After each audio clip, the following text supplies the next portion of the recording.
Hi students, வரப்போற quarterly எக்ஸாமுக்கு 10th இங்கிலீஷில் important 2 marks and 5 marks prose and போயமில் இருக்கிறத நம்ம இந்த கிளாஸில் பார்க்க போகிறோம். ஸோ எனக்கு பின்னாடி இருக்கிற இமேஜில் உங்களுக்கு தேவைப்படக்கூடிய ப்ரோஸ் அண்ட் போயமில் இருக்கிற இம்பார்ட்டன்ட் 2 மார்க்ஸ் அண்ட் 3 மார்க்ஸ் இருக்குது. ஸோ நம்ம ஃபஸ்ட் என்ன இருக்குன்னு சொல்லி பார்த்தீங்கன்னா இம்பார்ட்டன்ட் 2 மார்க்ஸ் ஃபார் ப்ரோஸ். நமக்கு இருக்கிற அந்த 3 ப்ரோஸில் இருக்கிற இம்பார்ட்டன்ட் 2 மார்க்ஸ் இருக்குது. வேணுன்றவங்க ஸ்க்ரீன்ஷாட் எடுத்துக்கோங்க.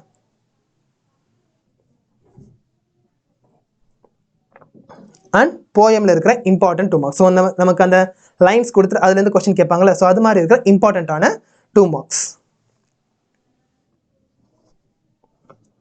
அண்ட் போயம் 2 and 3ல இருக்கிற இம்பார்ட்டன்ட் 2 மார்க்ஸ். அண்ட் உங்களுக்கு இந்த பிடிஎஃப் என்னன்னு சொல்லி நினச்சிங்கன்னா நீங்கள் இங்கிலீஷ் அப்படின்னு சொல்லி கமெண்ட் பண்ணிங்கன்னா இந்த பிடிஎஃப் நான் உங்களுக்கு சென்ட் பண்ணுவோம். அண்ட் அதே மாதிரி நீங்கள் ஆப் அப்படின்னு சொல்லி கமெண்ட் பண்ணிங்கன்னா வீலன் ஆப்போட லிங்க் அனுப்புவோம். நீங்கள் அதை டவுன்லோட் பண்ணுறது மூலிமா உங்களுக்கு இந்த கொஸ்டின்ஸில் இருக்கிற எக்ஸ்பிளனேஷன் உங்களுக்கு வந்து கிடைக்கும் வித்தின் 999. ஓகேங்களா? அண்ட் உங்களுக்கு 5 மார்க்ஸ் இருக்குது. பின்னாடி இருக்கிற இமேஜில் ப்ரோஸ் அண்ட் போயமில் இருக்கிற இம்பார்ட்டன்ட் 5 மார்க்ஸ் ஸ்க்ரீன்ஷாட் எடுத்துக்கோங்க. அண்ட் இது வந்து போயம் 3ல இருக்கிற இம்பார்ட்டண்ட்டான 5 mark. All the best for your quarterly exams.